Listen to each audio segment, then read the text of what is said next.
Now, Gary McHale is an ordinary Canadian who decided that the native or quasi-native occupation of Caledonia, Ontario, was illegal, immoral, just plain wrong. If the police and politicians were doing hardly anything, he was going to get involved to save the day, I suppose. Now, I've interviewed you before. I didn't know this. We were chatting just before this formal bit of the interview. You said you lost your home. I had no idea. Yeah, well, we had to, both my wife and I basically quit our job and got involved in Caledonia. It's been 24/7 now for 5 years. You don't make money being an activist, certainly not a conservative activist in Canada. If I was a liberal activist, I guess I'd get government funding. So when you can't pay your mortgage and it's hard to get people to help you, the bank foreclosed and we lost everything. But Gary, forgive me if this sounds like being devil's advocate. You have responsibilities. I'm angry about Caledonia too. I think it's disgusting the way it's been handled. But I've got a family to look after. I wouldn't lose my house. I'd carry on working. I'd grumble a bit, but end of it. Well, that's the biggest problem in Canada, is that people make a decision that the Western society is more important, or the values of our system of having an X-plasma TV or a two-car garage is more important than... Or a roof over your head. Roof over our head. But, you know, I am a firm Christian, solid. I believe that God will provide, and He did. We were able to get another place. Sure, we don't own it, but who's to say that you're happy if you own a place and not happy if you rent? I'm a happy person based on what I've made the decisions to do. I'm happy in a very, very large detached house in a very expensive part of the city, but that hasn't happened yet. The story is quite shocking, because you didn't live in Caledonia. No, I lived in Richmond Hill, which is about an hour from Caledonia. So it's a Toronto suburb, and Caledonia about an hour away, and people know the story, but just to recap, there was a development, and everything was passed legally, and all the documentation and so on, and then a native group said, no, this is our land, came in and occupied, and all hell broke loose. Yeah, they started committing a lot of violence, and believe it or not, it was actually your show that motivated me to get involved. Oh, the old show. The old show. This is way better. Yeah. But back in 2006, I remember watching one of your shows. I'd never been to Caledonia. And you mentioned about somebody being kidnapped in Caledonia and make a video and how the media didn't cover it. And I thought, that's not possible in this country. Yeah. And so I went and started looking around to see what the media reported, and it was truth. Nobody had reported this. In actual fact, there was 2 OPP officers kidnapped. Their car was destroyed. Their gun was taken away. Nobody's ever been charged for that. And there was 2 residents kidnapped. And the response when the one resident was kidnapped, the OPP witnessed the whole thing, is when the natives finally released the person they kidnapped, they put that person in jail overnight as a way of controlling his response, instead of arresting the natives that actually kidnapped them. Now, that all came out in court. That came out in court. That was Dave Brown. He was coming home one night from a baseball game, tried to drive into his house. He got swarmed. They forced him out of his car. He lived in Caledonia. He lived in Caledonia. Right. They threw him in the truck, and the natives drove away. The OPP witnessed the entire thing. And did nothing. Well, they threw Dave Brown in jail. That was the response. The response he should have been speeding. They would have stopped him then and got involved. Well, that's been the response of the OPP in Caledonia. The real issue of the OPP is not just that they stand and watch crime being committed, but they actually take steps to make sure non-native people do not respond to the criminal behavior. So you can't defend yourself. There have been several court rulings where they would threaten property owners, saying if anyone is assaulted, the property owner will automatically be charged. Well, the criminal code is written exact up. That's true? You can prove that? Yeah, that's a court ruling from Cuga. And I was arrested. Sorry, Cuga? Cuga is a city hall for Caledonia, another town. I was arrested on March 27th this year because I was swarmed on private property. I ordered the person to leave. He refused to leave. So I pushed his shoulder towards the edge and said, go that way, get off the property. And then I immediately walked over to the OPP who were watching this whole thing, and I said, I want you to help me remove the trespassers. And instead, I was arrested. They prosecuted me for about 3 months until they realized that I had everything in writing, that the property owner gave me the authority to remove trespassers, just like in a department store. And I wasn't going to give in. I wasn't going to plead guilty. I've been arrested 3 times by the OPP. 3 times they tried to prosecute me. 3 times the Crown's dropped the charge. Have you been physically assaulted? Yes, I was put in the hospital on December the 1st, 2007. I was assaulted twice that day. I was bleeding. The ambulance came, took me away.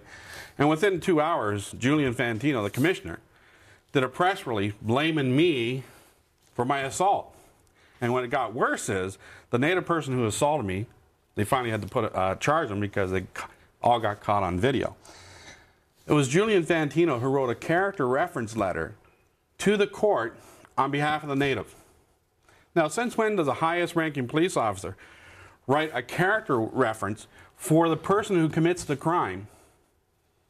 Now, I have to say this in case people are incredulous, and I was when I initially heard, that Christy Blatchford, who is one of the most respected journalists in this country, wrote a book about this, and she has chronicled all of this and said it's completely true. And she has a reputation, did have certainly, for being very pro-police. Yes. But she's extremely critical of Chief Fantino, who suddenly is then into politics and then appointed to a fairly senior position. But why Fantino was known to be strong on law and order? What was all this about? Well, he was head of the OPP at the time. He was head of the OPP at the time. Obviously, McGuinty had a particular politics that he wanted to do. And he did not want the police to enforce the law. Fantino was appointed in October 2006, almost 10 months after it started. Yeah. And his approach was completely different than the previous commissioner, which was Gwen Boniface. Her approach was basically silence. Yeah. Fantino's approach was the exact opposite. He became proactive to target non-native people. He tried to get a Hamilton officer fired because he said McGuinty was a coward. You can prove that? Yes, the officer had to file a lawsuit because he was ordered not to speak about Caledonia. Yeah. So he challenged the brass about freedom of expression. They lifted the order and cleared him of all wrongdoing. Fantino targeted me. He sent an email to government lawyers saying, I want you to find a way to get Gary McHale. Again, you can prove that? Yes. Now, everything I'm saying has been said in court. The documentation's there. One of the advantages of being charged by the OPP is you get disclosure. And so 30 months, they prosecuted me for this charge, one of the charges. And I got 24 volumes of disclosure, emails all the way up the rank and file. Chief Fantino, nice enough fellow, but he rather enjoys publicity and the moment. I'm not sure if it was always great policing, but it was certainly very public policing. You're saying that he launched a personal vendetta against you to punish you, to have you arrested. You can prove that? Oh, absolutely. He sent an email out. There was an email actually at the time. It was Chris Lewis, who is now the commissioner, sent an email out saying, I'm having dinner with the commissioner tonight. We're wondering why can you not arrest Gary McHale sooner? And so these emails went all the way through, right up into the government. Fantino sent an email. I had him criminally charged for threatening an elected official. Judge Marshall ordered the charges. Judge Crane. Because he threatened all the local elected officials that if they said anything positive about Gary McHale, they would be punished. He wrote down, if you say anything positive about Gary McHale, you will be punished. Yes, he listed out 4 punishments. And he had my name in the email 13 times. And the email went right up into the government. It was McGuinty's press secretary got the email, the chief of staff for McGuinty, and the deputy premier of the province. Right. But just before we go to break, fine to bash Dalton McGuinty's Liberals, do it a lot. Harper Conservatives have done nothing on this either. They're as bad. No one in politics in position of influence has done anything about Caledonia. More of this may come back in a few moments. Stay with us, please.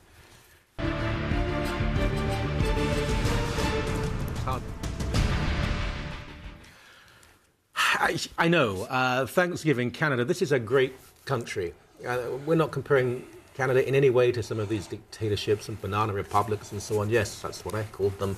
But the rule of law here, Caledonia, Ontario, ordinary people working hard. This is not luxury housing. It's just suburban housing, really. And suddenly native groups say, no, it's ours.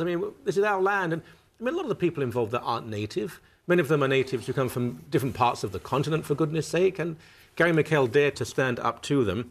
Tim Hudak, leader of the Progressive Conservative Party, awful campaign he ran, terrible campaign, seems to be frightened of saying pretty much anything.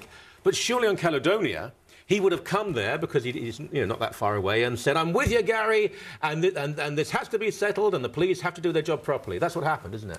Well, Tim Hudak is my MPP, and he has refused to talk to us for about 2 years. Finally, we were able to force a meeting at his office at Queen's Park in February. And we said, you have to have some public statements on Caledonia. It's got to be part of your policy. And you have to get out there and speak before the election starts. No one knows who you are. Yeah. And we could not convince them to get this guy to come out and speak on any issues before the election. And he's been the leader for 2.5 years, and he has refused to go to Caledonia. He hasn't even been there as a leader of the party. That's very responsible. He was 20 minutes from Caledonia in another town called Jarvis a week before the election, and he started off his speech by saying that he's going to talk about local issues, and then failed to talk about any of the local issues. Let's talk about, there was a politician locally who at one point implied, maybe just on the edge of the implication, that a lot of the people who were protesting had the time to do it because they didn't have full-time jobs. Now, she got in huge trouble about that. Everything she said was absolutely true, and you go much further.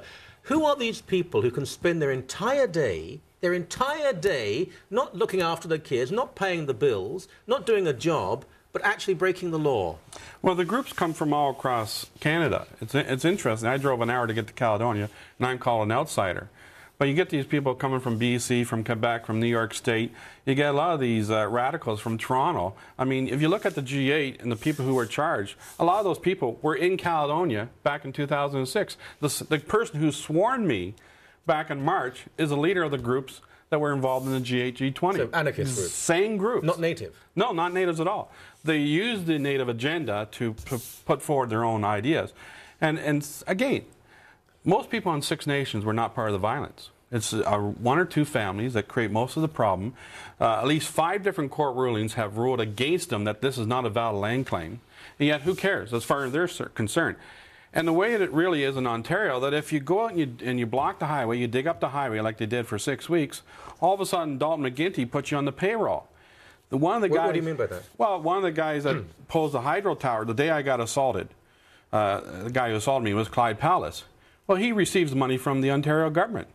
The guy who pulled the hydro tower across the road. In what way? How is he paid by the Ontario government? Well, because the government comes in and says, well, let's have negotiations, so we'll pay you $500 a day to be on negotiations. And so this is the way it goes. This can be proved? Oh, absolutely. It's in the native newspaper. They print off the salaries of the very people. $500 a day? A day. So the guy for negotiating? Yes. When there's an illegal occupation? Well, the guy who pulled the hydro tower across the road and blocked the highway, on the Ontario government's website, even today, they paid him $131,000 in 1 year. 1 year, He pulled down a hydro tower? He pulls a hydro tower across the road. So he pulled it down? Well, they're building a hydro grid through there. Oh, I see. Which has never been finished. So it's pulled across the highway, blocking the highway, incredibly dangerous, illegal, public property, and his punishment is to be given $130,000 a year? 1 year. 1 year. Almost every native person who's committed a crime in Caledonia has been paid by the McGuinty government sometime in the past 5 years. How many people have been charged? I would say maybe 20. Right? And you're saying that most of those 20 have been paid out of the public purse. They get money from by government who've just been re-elected. That's exactly right. And that's a way of trying to keep the peace, because what you do is you say to the guy, if you pull the hydro tower off the highway, we'll put you on negotiation table, or we'll do this. So anarchist groups, alleged native groups from all over the country. I mean, I'm sorry, but, you know, to say that a native person from BC and a native person in Ontario have something in common is like saying that I'm a Hungarian because I was born in Britain. I mean, the continent may be the same, but there's nothing much beyond that. Other groups, too, you mentioned some of the flags flying are rather disturbing. Well, within the first couple of weeks of the occupation in Caledonia, there was at least 5 different Palestinian groups that financially supported the occupation. They started flying different Palestinian flags. They had the Argentinian flag. Argentina, their hero, I guess. And so you get all these Argentina, radical... why? Well, I don't know, because I guess it's natives down in South Africa are having the same problem. South America, sorry, are having the same problems up here. Really? But you get all these different groups, and they had flags all over town. They had flags on the hydro poles. They were actually climbing on top of the roofs of people's houses and put flags up. The Palestinian flags, was there a Hamas flag? A Hezbollah flag? No, they weren't in Caledonia. However, during the first few months, they had a rally in Toronto. And the Six Nations group that was on the occupation was right beside the Hamas group.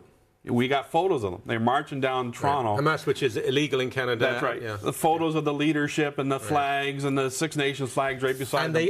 And the people were climbing onto the houses of law-abiding Canadians and putting flags on top of their houses. That's right. And then when I stood on the side of the road, just on the side of the road with a Canadian flag, I was arrested and put in jail. Okay.